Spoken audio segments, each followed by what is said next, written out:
We are in Chovel Levavo, duties of the heart, John chapter 5, and we are on page 195. We are presently talking about recognizing the wonders of Hashem through our body, and he last talked about baby teeth in general, but baby teeth that fall out and so on and so forth. Okay, and now we're going to go to the other parts of the body. And again, I'll say what I said off camera, that it's really important to review as well as go ahead. Because you want to always, when it comes to the books of Musar, of ethical teachings, it's never enough just to read it once. As a matter of fact, you should probably have to read it over and over and over again to really get the full impact. As I say many times about Tomer Devara, I've read and studied Torah and Devora for over 15 years. It's a very small book. I read it every 30 days. I complete the book. Hopefully I'll remember something from it and be able to use it and incorporate it into my life. So that's a very short book. These are longer books, but something like what we've learned before, maybe Sharei Tshuva or something else. Again, it's not enough just to go over it once.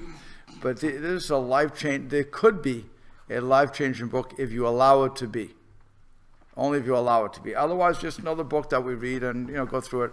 It could be no different than Harry Potter. Yeah, it could be that simple. So you really want to review the Musar, and then you also just preparing. You want to go ahead and see if there's any questions that you're going to have that we can discuss that and hopefully solve. May not be able to solve. Okay, but that's how Musar should be studied. Now, in this section, like I said, he's going through the different parts of our body. So just to get right into it, and we're on page 195. So it says the section of wonders and wisdom of God manifest in the human body. One should then contemplate and examine the uses of the members of the body and the various ways in which each one of them contributes to man's welfare. The hands were created to give and take, the feet to walk, the ears, the eyes to see, the ears to hear, the nose to smell, the tongue to speak, the mouth to eat, the teeth to chew, the stomach to digest, the liver to purify the food, the tubes for removing superfluities, that's how you say it, okay.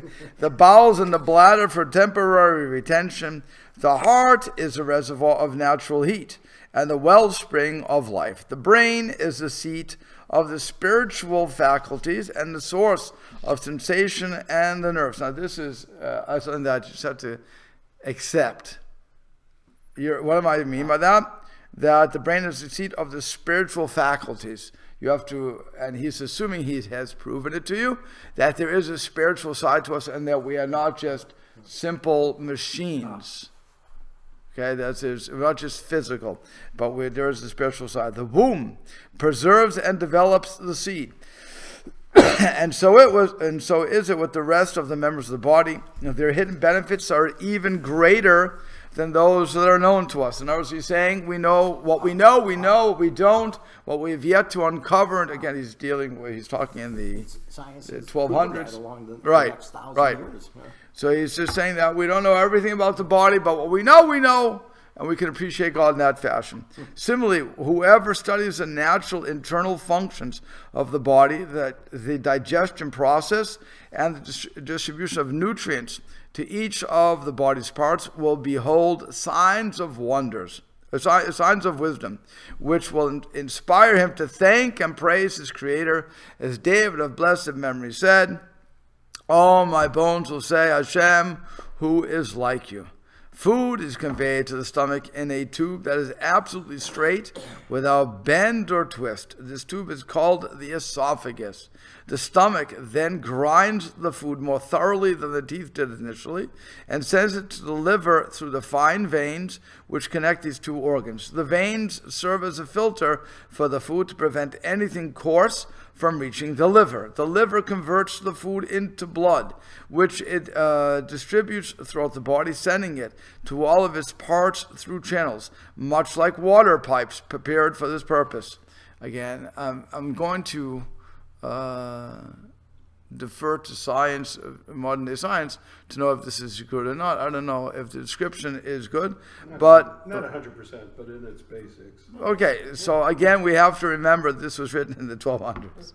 Okay, let's not forget that. The liver filters the blood, right? Yes, Filters out the impurities. toxins. So Right. they have the essence of what's going on, right?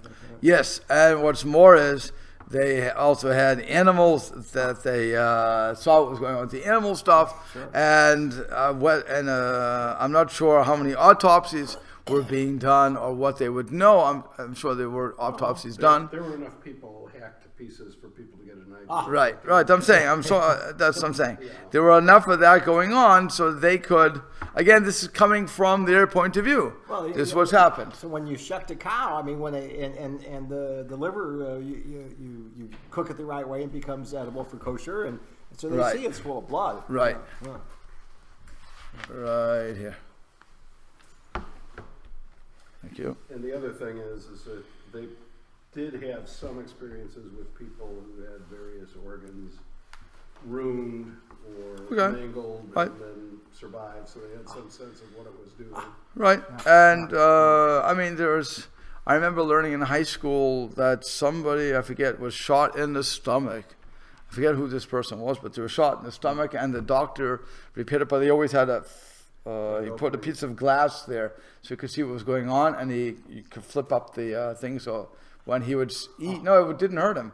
So you could flip it up and see how the stomach was working. And that's how they found out a lot of stuff there. So I remember that in high school. That was the 1700s, I believe. There you go. See that? You also learned that. Okay, who was it? You know, offhand? I'm trying to remember, but it was a soldier who was wounded. In Right. the Right. Yeah, and it was a meatball surgery. Okay. so to speak. Right. So the waste substances that are left are eliminated through ducts, which are made especially for this purpose. That which is of the green bile goes to the gallbladder. That which is a black bile goes to the spleen. Other humors and juices are sent to the lungs. The refuse of the blood goes to the bladder. Meditate, my brother, on the Creator's wisdom in structuring your body, how God placed all these organs in their proper places to receive the waste substances so that they don't spread throughout the body and make it ill. This is why, by the way, we say after saying going to the bathroom, Asher Yatzar Adam Chachma, that God made us with all this wisdom, and so on and so forth. The pipes, the bodies. Is that bracha from the Gemara? Is that where Yes. That is straight from the Gemara. What's truly amazing are the non-believers who say that this all started as basically symbiotes coming together and making a body. Well, yes, that is, again, the argument of design. Yeah. That's the argument of design. No, that's the argument of lack of design. Wait. No, I'm saying, what you're saying is the argument of design. Right. Yes. Right.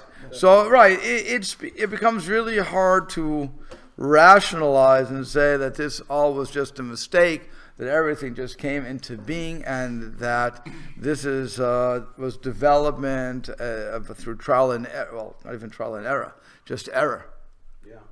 Just happenstance. So it's very hard to say that. And that's his point. That's really his point. He's just giving further proof of the argument of design. Not the first cause, that's something else. But argument of design is throughout the system. That's why... After the fact, in other words, seeing how perfect everything is. Right. I mean, everything happens the same way every single time. There's really no chance in the system here. The tree dies, goes into hibernation, and lo and behold, we have leaves again. It gets cold, the day gets shorter, and then the day gets longer. It's like clockwork. It actually is clockwork. Yeah. Okay? The sun will come out sooner or later, even in South Bend. But, and then it will sooner or later warm up with enough time for me to at least open my pool and swim once, okay? Emir Hashem. So then, I thought you had a question on that. I was going to say, okay, that was a personal prayer to God. Then consider the formation of the vocal cords and the instruments of speech. The larynx is hollow in order to produce the voice. The tongue, the lips, and teeth are for the enunciation of consonants and vowels. These organs have other uses too. The ear enters the lungs through the larynx and trachea. The tongue is for tasting and is also helpful for swallowing food and drink. The teeth are for chewing. The lips enable one to retain liquids in the mouth and swallow the quantity desired in a controlled fashion. Just think about it, if we didn't have lips to go like this on our, it would all go over us. You'd have a drinking problem. Right. Right. The other members also have uses. Some are known to us, while others are unknown. Then, my brother, contemplate the 4 bodily faculties with their respective functions. Number 1, the receptive faculty, by which food is received and led into the stomach. Number 2, the faculty of retention, by which food is retained in the stomach until nature has done her work. In other words, it doesn't just go through the system, right? If it did, we'd be all in big trouble. Number 3, the digestive faculty, which digests the food, extracts the finer elements, separates them from the useless waste, and distributes them to all the parts of the body. Now, that is truly fascinating, that the body will do that. I mean, just think about that. It takes out what it needs and expels the rest. All the nutrients go to every single cell in the body. Is it right? Correct. Every single cell in the body gets nourished. Get something. Yeah. If a cell doesn't get nourished, it would die. Right. So it's just an amazing thing. So then, number 4, the expelling faculty, which expels remaining waste after the digestive processes have taken from the food all that the body needs. Now, the only time this did not happen was with man in the desert, in the wilderness. The midbar, when Hashem gave us man was the food that not only tasted like whatever you wanted to, which today the common analogy would be tofu. You have a question on tofu? No, I have a question on man. I seem to recall 5 things it couldn't be. That's all. Couldn't be. One of them I think was melon. Something like I forget. You have to look at it. You have to look at it. Those 5 things are going to be because those 5 things were dangerous to pregnant women? Yes. Yes. That's all. Okay. Yeah, but my point is that whatever it tasted like, the point is whatever it tasted like or whatever it was a totally absorbed food. Mm-hmm. Every part of it was used, so they did not go to the bathroom for 40 years. Mm-hmm. There was no reason. There was nothing to expel, which is why they had such a concern about this, and that's what they were complaining. You're destroying our bodies because we haven't moved up or something like that. So, if you don't move your bowels or you don't urinate, that's when that's the first thing the doctors ask you. Have you done these things? Have you evacuated? Well, if there's nothing to evacuate, there's nothing to evacuate, right? Everything's been used. So that was the only time in our history of humanity that we had such food, angelic food. Well, didn't need to do anything with it. So observe how these faculties have been assigned to the body to attend to its well-being. It is just like a king's court, where there are servants and officers appointed over the royal household. One officer is responsible for procuring supplies needed by the servants and their delivery to the steward. A second officer is in charge of receiving the delivery of the first and storing the supplies inside the house until they are prepared and rendered fit for use. A third officer is charged with preparing the stores, rendering them fit for use, and distributing them among the servants. The task of the fourth officer is to sweep away any refuse or dirt, and remove them from the house. Okay, that's the comparison. So now, next, consider the faculties of the soul and their place among the advantages bestowed on man. The faculties of thought, memory, forgetting, shame, reason, and speech. Just think of what condition a man would be in if he lacked one of these qualities. Take memory, for instance. What losses a man would suffer in all his affairs if he were unable to remember what he owned and what he owed. By the way, when I read this, I have to admit the first thing that came to my mind was what we deal with today: senility, Alzheimer's. What's the other one? Dementia. Well, Alzheimer's is a dementia. Okay, so all those different names that go with it. Okay, and here you do see what happens and how it destroys a family. Never mind the person. The person's upset because they can't remember, and so they learn to cover up a little bit. They can cover up. If I have to say that in the old days it was much easier to cover up. Why? Because in the old days, when you were just a young man, you all remember that the old timers used to call the waitresses, "Sweetie," right? "Sweetie, honey, come here, please." You never used a name, so it's easy at that point to say "Sweetie, honey," and nobody knows what's going on. They don't think you've lost your memory. But today, since we all like to use names and so on and so forth, it's much harder to cover up. So, but that's that's where it comes. Or we get people to take care of us, whatever the case is going to be. So that's the memory. And he said what he continues to say what he had taken and what he had given, what he had seen, what he had heard, what he had said, and what had been said to him. Now again, we know of people who do this, so we know the problems that are existing. The other problem is for you youngins. When somebody says something to you and you're drifting, you're not really listening. You're looking at me and you say, What did I say? I don't know. Or if you go into school, the best thing is when a teacher says a whole thing, and Mrs. Sachs can certainly answer to this. When she gives a whole class, and then she says, "Reuven, what'd I just say?" Reuven looks at her with doggy eyes and thinks of what was the last word she said. And tries to answer based upon that, because really wasn't listening. But remember what I've always said: even when I don't listen, I still hear. I mean, there's something there. So I'm not really listening to you, but I'm going to hear it, and sooner or later it's going to filter through, and I may get something, but it'll be too late. So I'll be 39, and I'll be able to answer Mrs. Sachs at that. Well, I call you up. I remember that. Yeah, that's pretty good. But that's what it is. He would not remember who had done him a favor or who had done him any harm, which, by the way, would not be so bad either. If I don't remember who did me any harm, nishkefelach. If I don't remember who did me a favor, okay, that maybe is not so good. Or who had helped, or he doesn't remember who had helped him, or who had injured him. Again, that's not such a bad thing, but if you don't remember who injured you, you may keep going back to that person. So that's why it's not good. Furthermore, he would not know the way to go, though he had traveled that way many a time. And again, how many people who have been driving for years to their workplace sometimes get there without knowing how they got there? You can drive a car, you can go over the highway, you can take the right exits, and then when you get there, you say, "How did I get here?" I don't remember the drive. You did it all by rote. You're doing it all by rote because you're not thinking anymore. You're just on autopilot.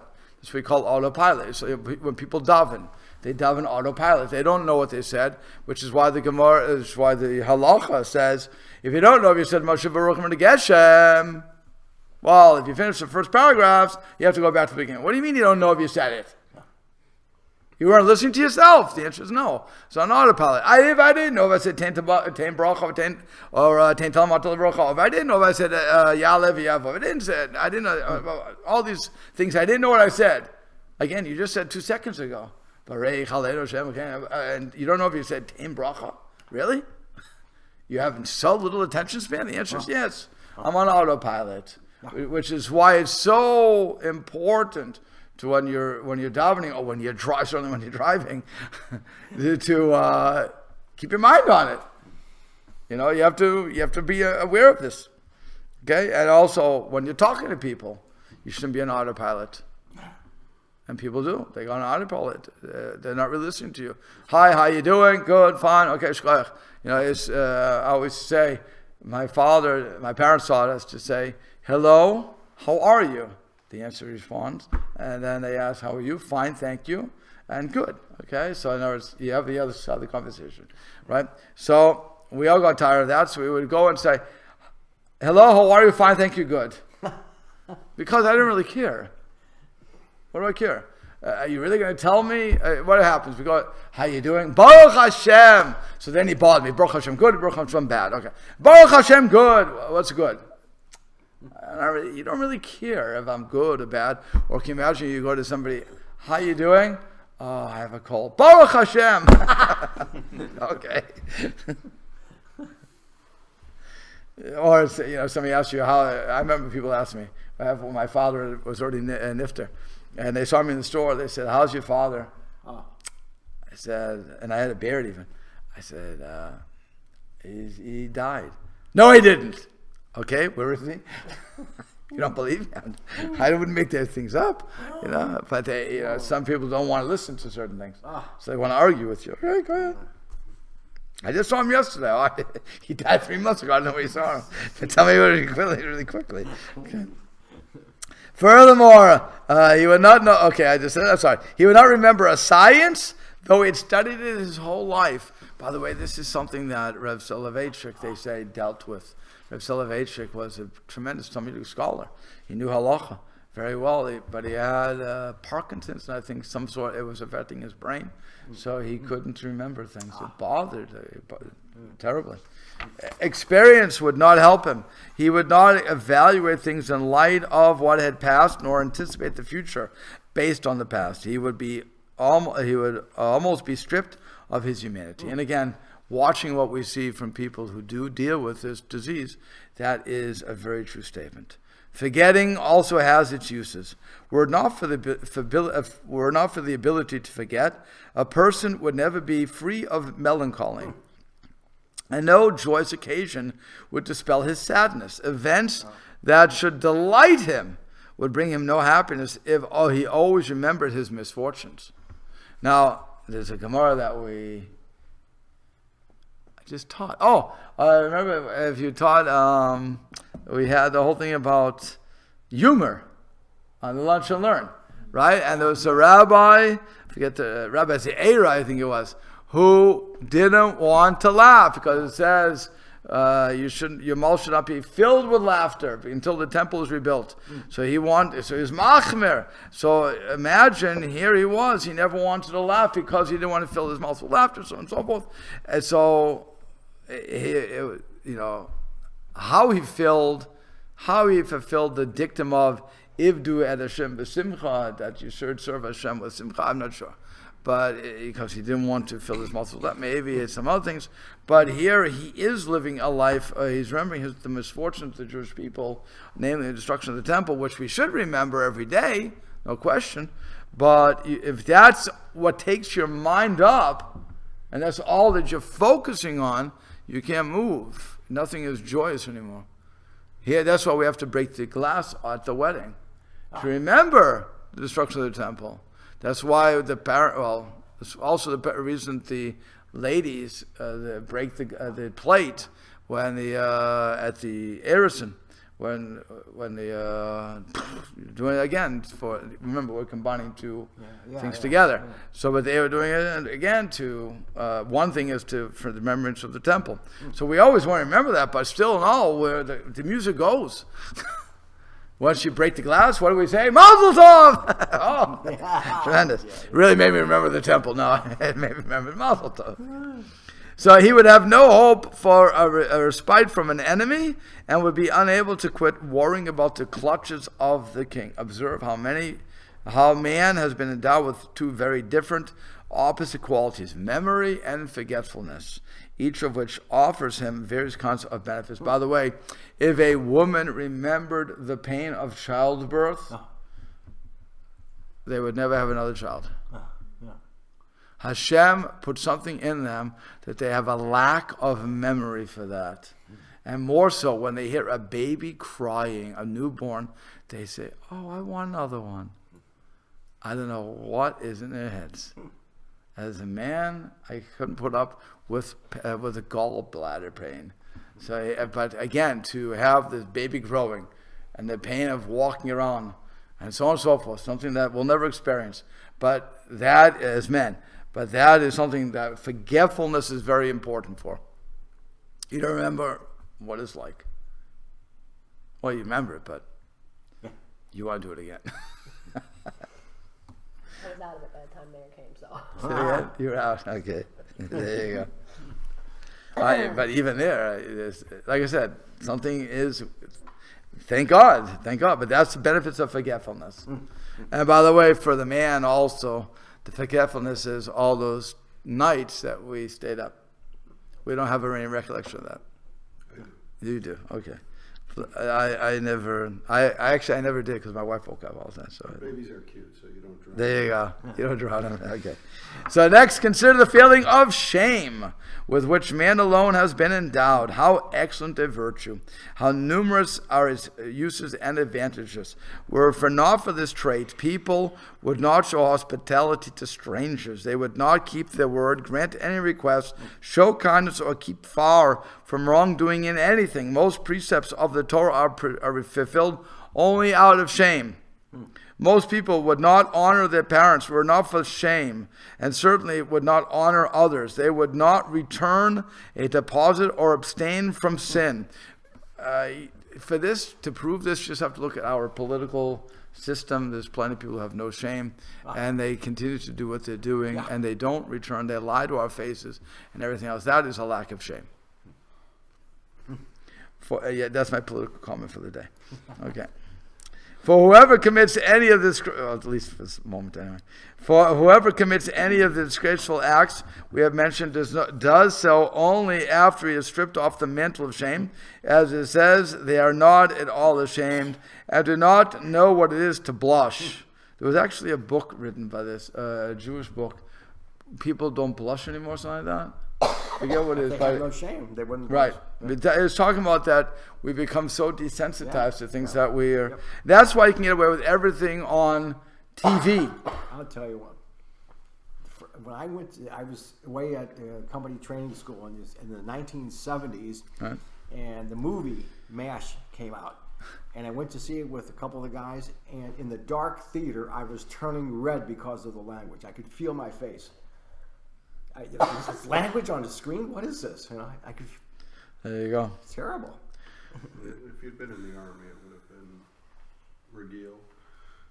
No, but I mean, yeah, I put my time in the Air Force and heard plenty of words. You know.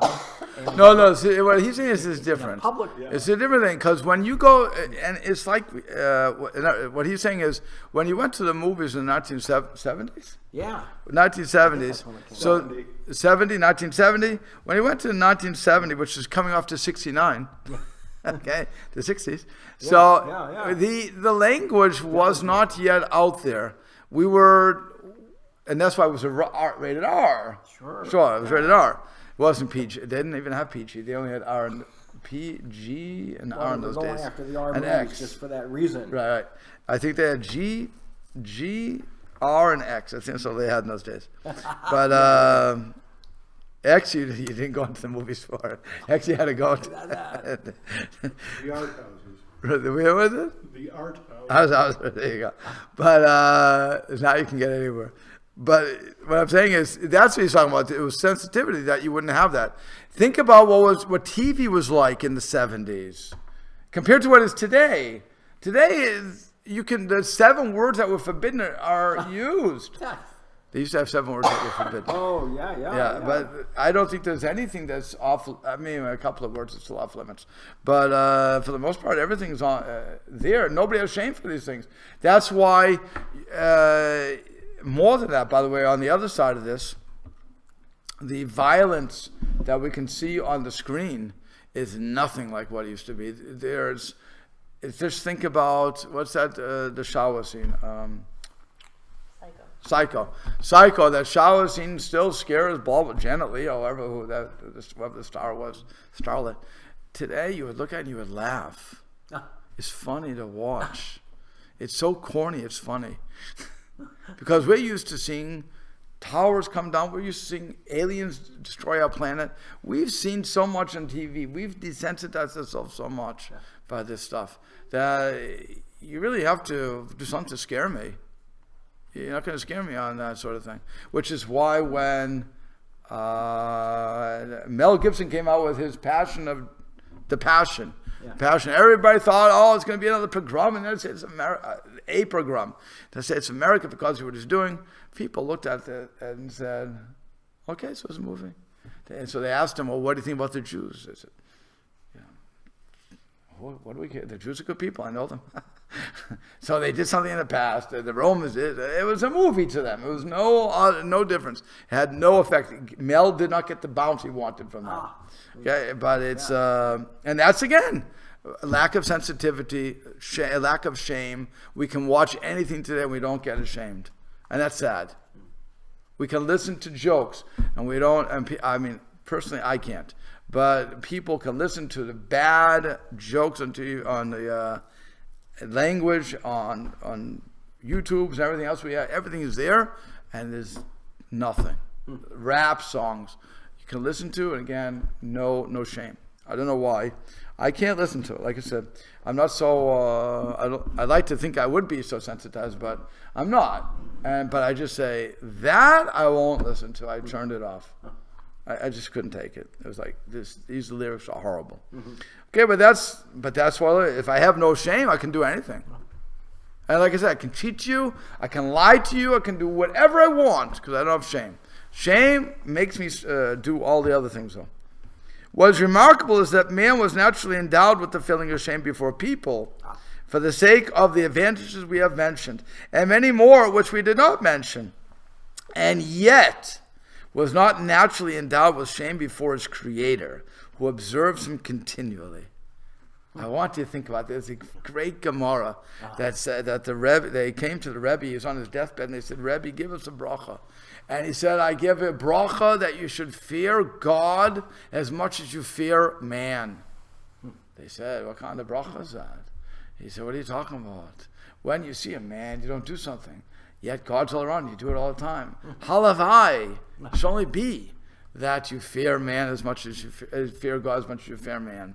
Most of us think, God knows who I am. He sees me naked. He sees me in the shower. He sees me here. He sees me everywhere. God sees me everything. So therefore, he'll put up with me a little more. Would he do that in front of a man? No. A human? No. Of course not. Be ashamed to do it. Okay, and that's what he's saying here. That this is so that he will not be coerced in the service of Hashem, and as a result be less deserving of reward for it. That's why Hashem did not make this innate. We are, however, obliged to feel shame before Hashem, before the Creator, as a result of reflection, realization of the service we owe Him, and awareness of His gaze upon our outer and inner lives. As Scripture says, feel embarrassed and ashamed of your ways, house of Israel. In other words, we have to think about it.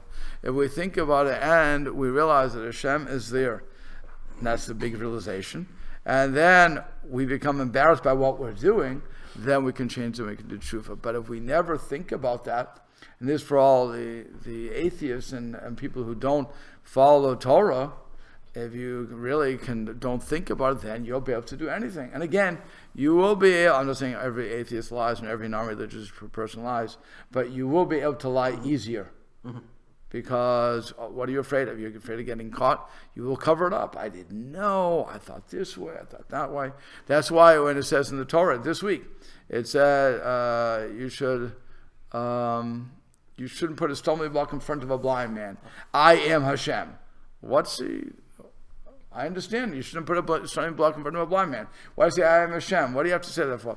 So it says, the Gemara has explained that it doesn't only mean the physical stumbling block in front of a blind man to see him fall, but also I shouldn't give faulty advice, in order to trip you up. And let's say I told you, invest in Enron.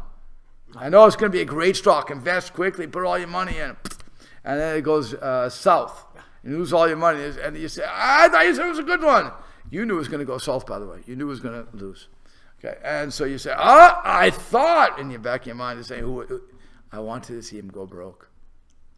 And so God says, Hashem, I know what you wanted. I'm going to punish you for that.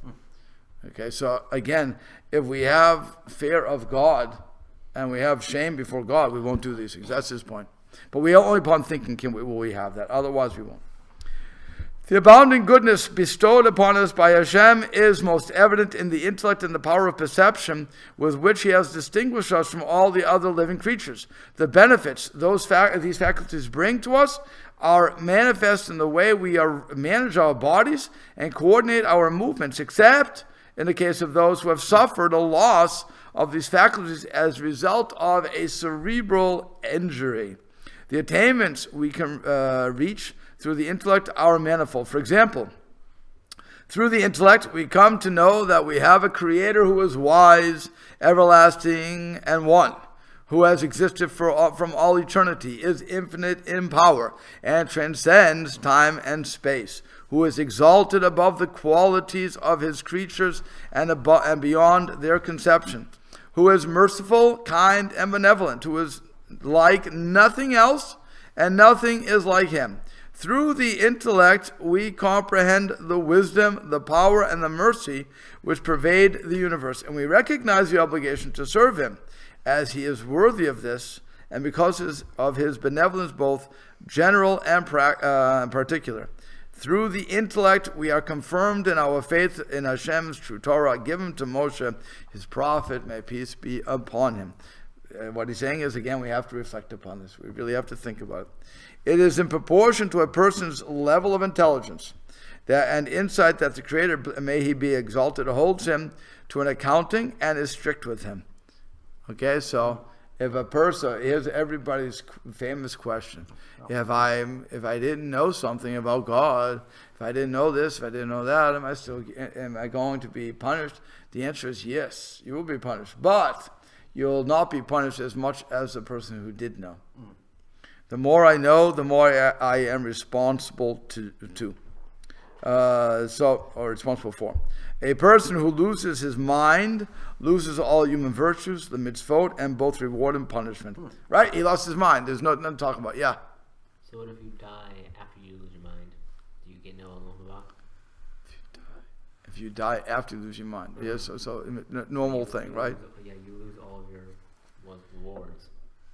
Oh, you're not going to lose your reward for what? That's a good question from what happened previously, in other words. Right. So it's saying that you couldn't, in other words, if he did something at that point. Yeah, from that point on. He loses his mind. From that point on, there's no reward. There's no punishment, no reward. Not before. Before he had. There's no mind love, so how could you? Right, and that's his point. Yeah. You only can be rewarded or punished when I have faculties for that. I have to be able to distinguish. So if for whatever reason I lose my mind, God forbid me, if a person loses their mind, that's it. It's game's over. Now,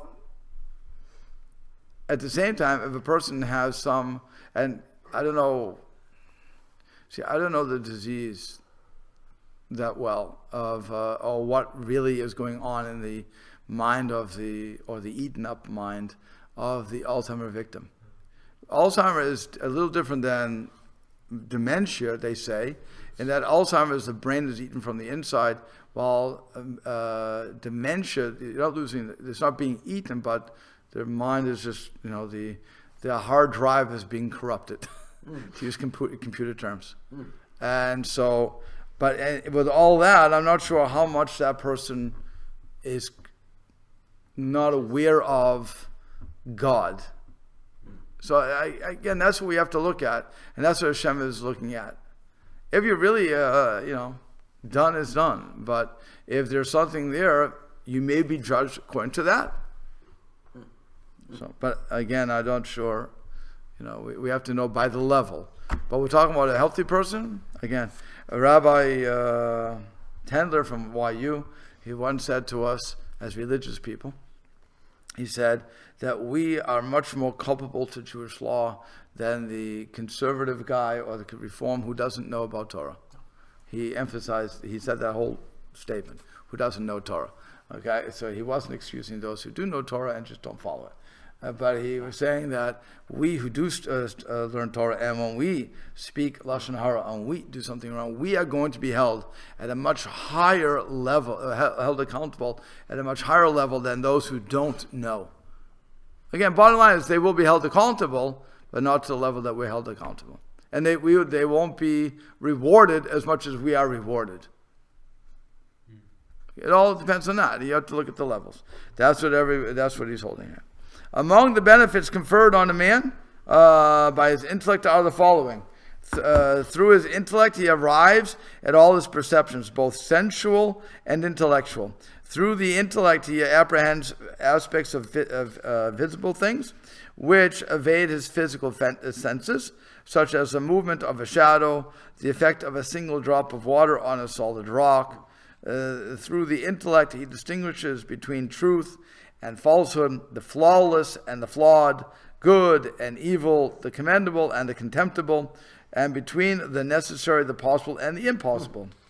Through his intellect, man puts other living creatures to work for his advantage and benefit, recognizes the position of the stars, their distances and orbits, understands relations and analogies of geometry, the methods of argument used in the science of logic, and of the other arts, sciences and arts, which are too numerous to mention here. So it is with man's other faculties. When you examine them, you will find them to be of the utmost perfection and of great use to man, as we have shown in the case of the intellect. Reflect further on the good which Hashem has bestowed on man by granting him speech and the coherence of language. Through speech, he can express what is in his soul and innermost self and can communicate with others. The tongue is the heart's pen and the mind's messenger. Without speech, a man would have no social relationship with his fellow and would live the solitary life of an animal. Through speech, it becomes apparent that one man is superior to the other. Through speech, bonds of friendship are formed among men. Covenants are made between God and his servants. Through speech, a man turns from his mistaken path and seeks atonement for his sins. In other words, he's showing why he's wrong, right? I don't hit you over the head, I just speak to you. The way a man speaks is the best proof of his worthiness or unworthiness. Just think about that statement, okay? He doesn't want to insult you openly, so he tells you in a very couched terms. If you're going to speak in a refined manner, and you're going to be preaching the good word, as it were, that's worthy. If you're going to use your mouth to speak nivel peh, in other words, disgusting language, well, then you're showing your unworthiness. God gave you a gift. Use it correctly. It's like the expression, if you don't have anything good to say, you don't say it. Right. Or better, what's the other expression? Better to be quiet and let people think you're a fool than to open your mouth and show you're a fool. Right? Is that it right? Yeah. Okay, there you go. Yeah. This sounds like it could come right out of Loshen Hara. Yeah, it could, sure. The beauty of the gifts, that you should use them wisely. Yep, that is. It has been said that a man in essence is his heart and tongue. Speech is the defining element of a human being, for a man is defined as a living, speaking, immortal being. It is speech that distinguishes man from beast. Then think of the advantages of written characters and the art of writing. Through the written word, the exploits and experiences of the past and present generations are recorded for those who will come after them. People can read the words of those who are not present. And think about how we talk about people in the Gemara. We never say that Rav said. We always say says in the present tense because he's still alive with us. The Nachmanides says. We always Rashi says. You know, it's always that sort of way. Unless I want to speak correctly, I'm going to say said. Yeah. But if I'm speaking to a group, the normal thing is as if they were right in front of me. So those who are far away in distant lands can communicate with their families back home. By the way, think about today with the telephone. Well, we just you can be in Eretz Yisrael, and it's right. It's like you're right around the corner. Yep. Okay. And those who are around the corner, for some reason, there's an echo. I don't know why. It all depends on the hookup. So again, maintaining such contact may save their lives or deliver them from misfortune and harm. Through the written word, the various sciences are preserved in words. Scattered thoughts are unified on paper. Through the written word, men record their commercial transactions and business dealings, loans and acquisitions, marriages and divorces.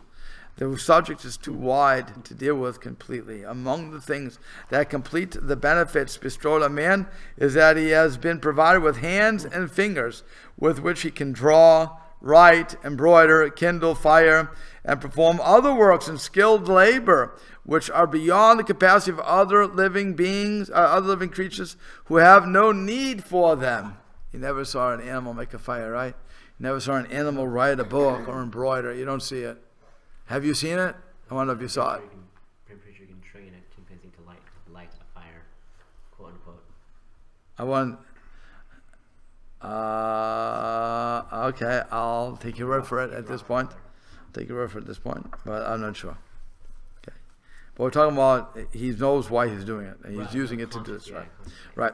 I say that without exception, the members of the body whose uses I have mentioned exhibit to one who contemplates them a sign of wisdom in their structure, form, and combination. They provide powerful testimony and clear proof of the Creator's mercy upon us. Galen has explained this thoroughly in his book, The Use of Its Members. Galen was a doctor in his. I'm not sure if it was his time or before his time. Galen, what was Rome. In Rome? Oh, it's way before his time then. So what was During his... the time of He was- Marcus Aurelius in the 2nd century. 2nd century? Good. I knew he was a... He was one of the first scientific anatomists. I remember he was a doctor, right? It Well, ties in with what anatomist. What? He was an anatomist. I wouldn't call him a doctor. Okay. He was one of the first that recorded a structured Okay. study of anatomy. There you go. What are you going to say? I'm sorry? what Meyer was saying earlier about, it's during warfare, and he was a doctor for the gladiators, and then he was for the army, and during those periods you see a lot of bodies torn up. Yeah. Okay. There you go. So if we were to do this in the case of even one of these members, we would exceed the limits determined by our purpose in this work. What we have mentioned though, should suffice to inspire anyone whom the Creator directs on the way of his salvation with the help of God.